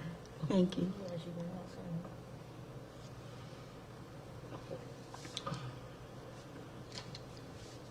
But in spite of appreciating that, the expectation not to move at all, a bathroom, but where you are, not somewhere else, is that I Yes. can't put words into your mouth. I'm just At- trying to understand. Yes, at their age, I think this was a very traumatic experience for my grandparents. They were comfortable, as she said. They were satisfied. And back at that time, most people didn't have bathrooms. Most people had outhouses previous. And they were comfortable where they were.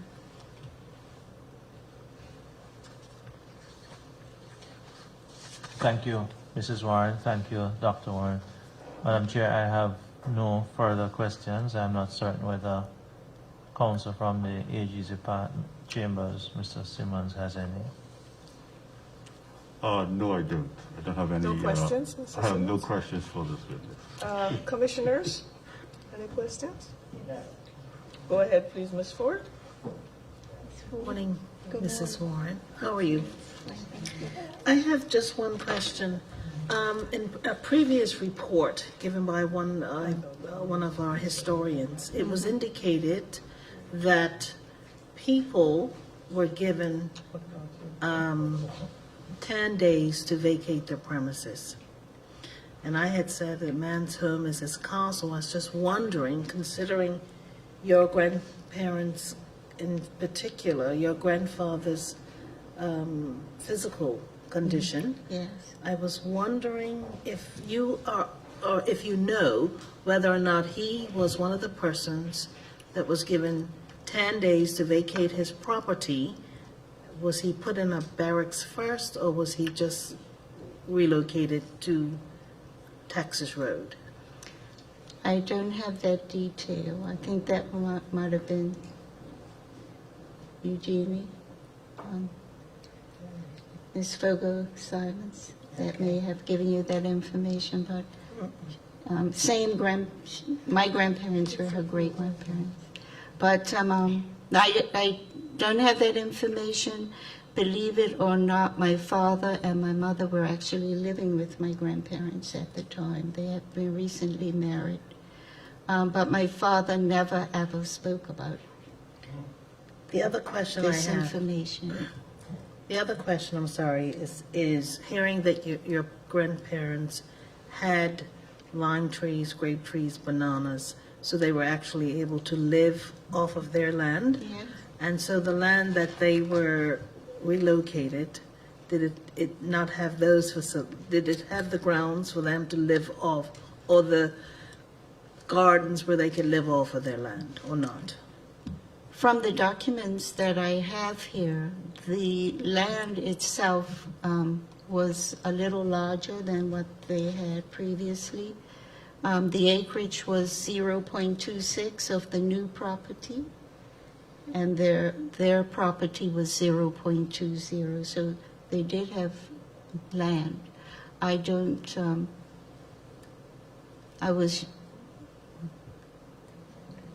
yeah, they were elderly. I suppose my dad could have planted for them, but I don't know. Okay. Thank you very much. He never, Thank he you, Ms. never. Ford. Mr. Parent Chief? Yes, Ms. Warren. Good morning, Mr. Parrish. Morning. I understand it's a very emotive occasion, emotional for yourself. And I want to say that there's very copious documentation there, which is good advantage to this commission.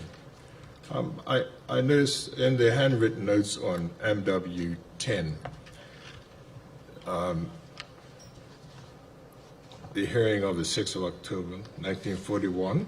Yes, If you go to the 15 pound with a red underscore, yes, and you notice that it included an ambulance. yes, it did. What does that connote to you? What does that mean to you?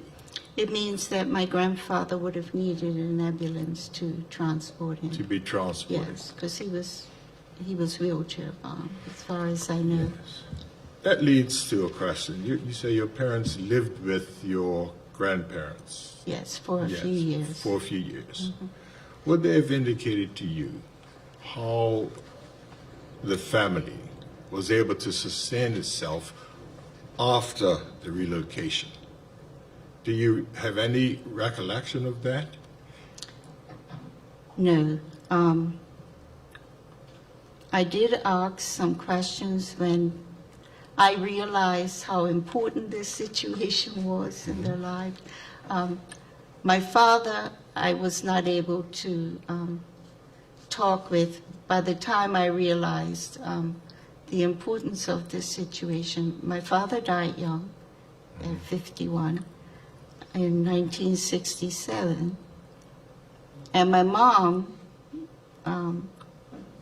I just didn't question them. Just another, She told Question. me the area where they lived, right. but I never asked about.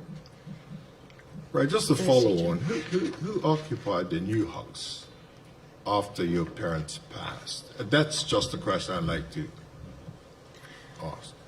I don't know, but I just found last week that a record that it was being auctioned in 1952, but I have to do some further Yes. research into that. Only last week I found a notice in a newspaper file. Yeah. digital records from the Bermuda Library that the house was being auctioned. Right, I was just trying to find some indication of how your grandparents were able to sustain themselves once they lost the income from the crops that they produced on the previous amount of land. Do you know how they sustained themselves at all? Do you have any indication? My guess is that my father basically supported them because he and my mom were newlyweds. He was the youngest in the family Yes. of 9. And when they were married, they lived with my grandparents for a couple of years until early 1945, I think. The year I was born, they moved before I was born, because I wasn't born in St. David's. I knew that. And my grandmother died in 1948. So I would imagine that my father probably Would have supported them. sustained the family once they were relocated. Is that what you're saying? Yes. All right. Thank you very much, Ms. I haven't been told that, Yes. but that's what I would imagine because he was living with them. Thank you. Thank you very much. Thank you, Mr. Parent Chief. Mr. Charlie? Thank you. Good morning. Good morning. Thank you for that testimony so far.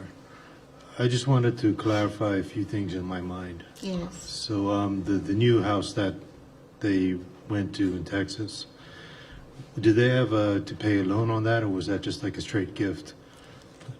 I imagine it was a gift from the, Was that new? not a gift, but But they didn't have to pay for it. They didn't have a mortgage or a loan no, on it. no. Was that new house, I think I read in the document circled with R1 on it. I can't remember the proper title. But they said it was slightly smaller, but with a bathroom. And I presume it was a stone house as opposed to a wooden house. Yes, it was. If I were to say that that house was equivalent in value to what they valued at 400 pounds for their original, if I add that to the 748 compensation they get, that comes to 1,148 pounds, which is more than what they asked for of the 1,125. In addition, they got an additional 0.6 acres, right? Yes. On the surface, that's what it looks like. Yeah, I was just making sure I understood properly. All right, well, that's all I really had. I just wanted to make sure I had my numbers right. Thank you. Thank Yes. you, Mr. Starler. Mr. Starler? Good morning, Good morning, Mr. Starr. Mrs. Warren. How are you today? Well, thank you. I'm thankful for your contribution today. I just have a few questions, and certainly take your time in answering. In reference to the July 31st, 1941 letter, it stated What In number that- is that? the Public Works letter Yes. that the figure of 422 pounds represents the highest that the board is permitted to offer. Are you aware under what authority this offer limit was established? I am not aware. Okay. It says the United States government is prepared to agree. Coincidentally, perhaps. That's what it says. How does your family feel about this process of expropriation?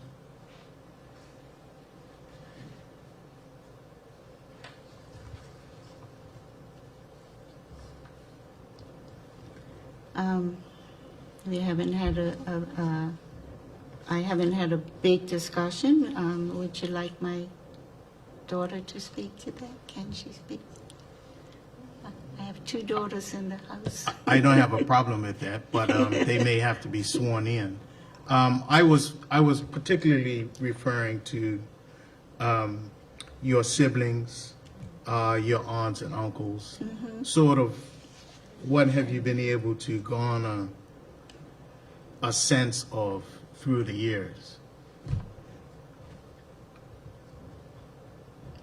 My original conversation with my sisters, they were amazed at the offer, at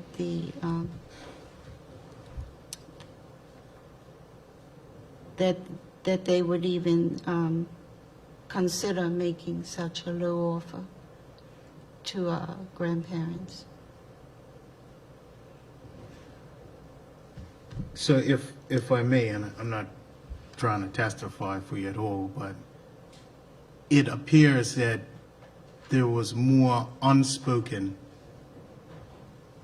of the entire event as opposed to what may have been shared by your parents and foreparents. Yes. I didn't, like I say, I didn't have any conversation with my father about it at all. And he was the one that would have been mostly impacted. And of course my mom. But historically, in my early life, I didn't understand the importance of what had happened. So I didn't ask a lot of questions, you know. And my daughter did this research a few years ago when she was actually working at the Bermuda Archives in 2012. So I've only 12 years ago, not in 2012, 12 years ago, I'm sorry. So yeah, I regret that I didn't have those conversations, and that I can supply more information than I have right now. Well, you've been very helpful thus far.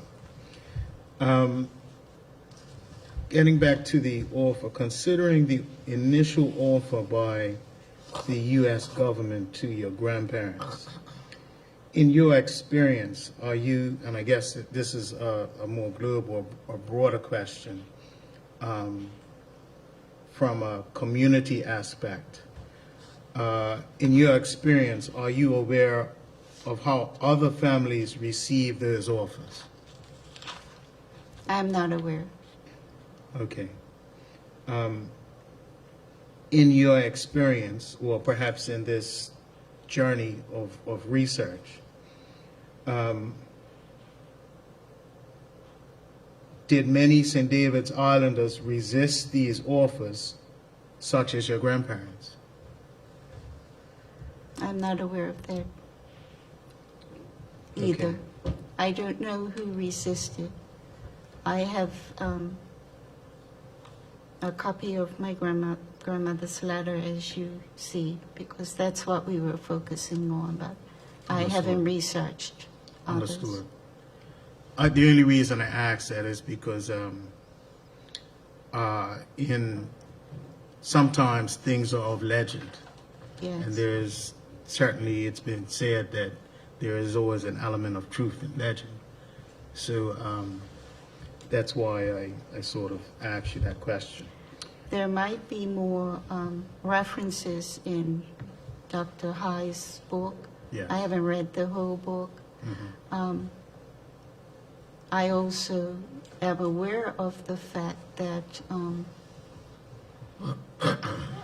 from what he has written, that they felt they were making a sacrifice for the good of Bermuda, Yes. and the fact that the U.S. needed property to help to win the war at that time, and so they felt they were making a sacrifice. But I don't have any reference right now, but I would think there would be some references, more references in that book. I've only read that one chapter, Yes. and in the archives also.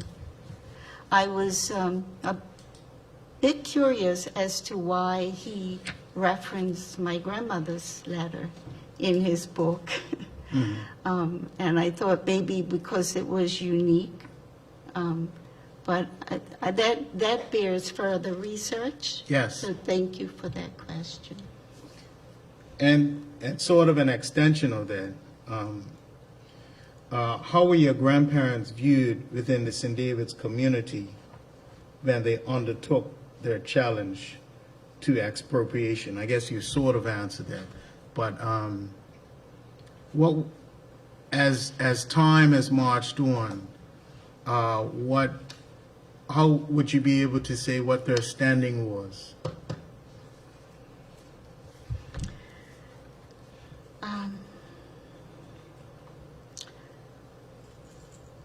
There were many St. David's Islanders, not just my grandparents, of course, who lost their home.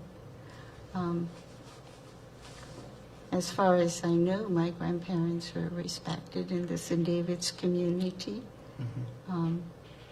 They had a large family, many of whom married St. David's Islanders, some the first cousins. It's like your royal family. So they were well known in the community, as far as I know. And of course, my mother's younger brother was War Baby Fox, and he was quite well known, you know, in the community. So I think they were well known. Thank you. And my last question. Is it fair to say that this expropriation trauma, as you alluded to, as you stated earlier, has had a multi-generational effect?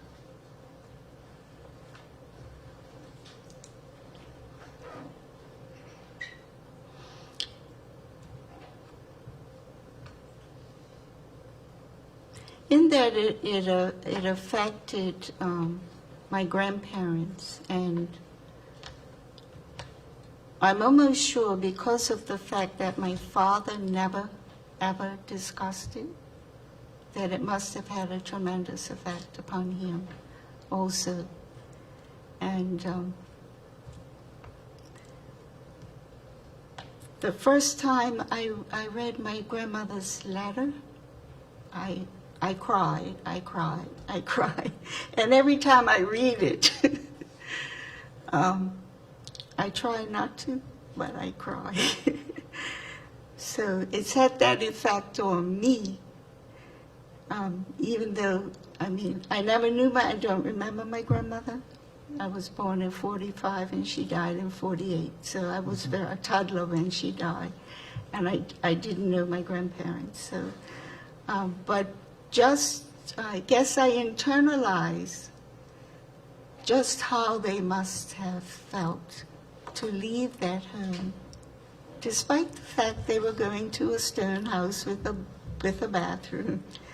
I don't think you can really put a value on a homestead like that. Yes, it was a wooden house, but they were happy. Yes. Yes, they had an outhouse, but they were happy. They were satisfied where they were. They didn't have to go too far to have a swim in Castle Harbor. They had their trees, their garden. They were, as she said, they were satisfied. And people can be satisfied with the little that they have. They don't need much to be satisfied. St. David's Islanders especially, they didn't need much to be satisfied. Thank you very much, Mrs. Warren, Madam You're Chair. welcome. That completes my questions. Thank you, Mr. Stavro. Mrs. Bean? Vince? Good morning, Mrs. Warren. Good morning. We can hear the pain of retelling, you know, the history of your family's loss. And I was just wondering, did any of your daughters reach out to the descendants of other people who have who had lost property to continue the search as a group rather than in isolation. May I confirm? She's not.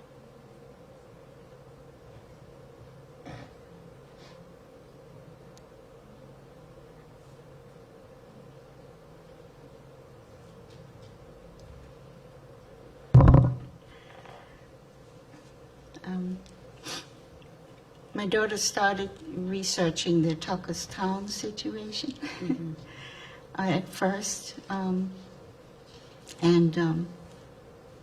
then moved on to this. But she's not actually living here right now, and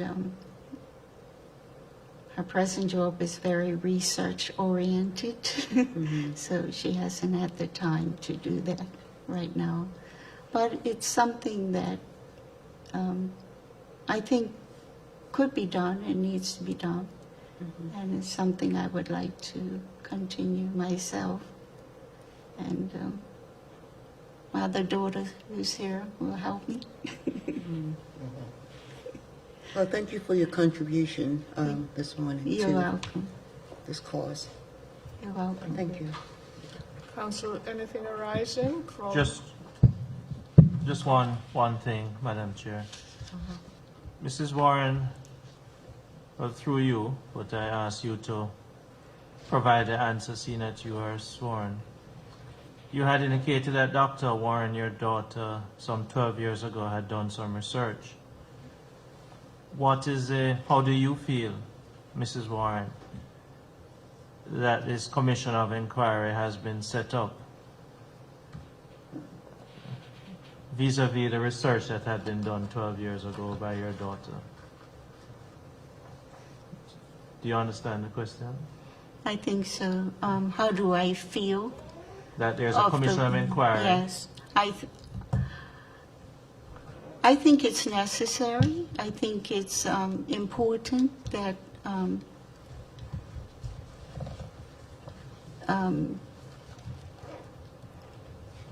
that the community understand what has transpired, and that the research into the land losses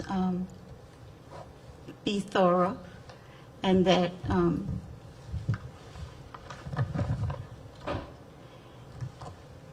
hopefully that it will never happen again.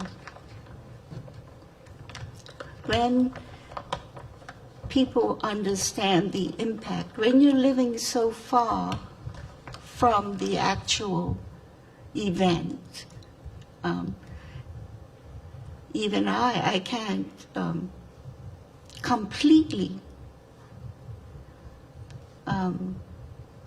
internalize just how it was 118 families, how it impacted those families. And I'm sure, as somebody asked, was there a generational impact? I'm sure there was. People were starting over again.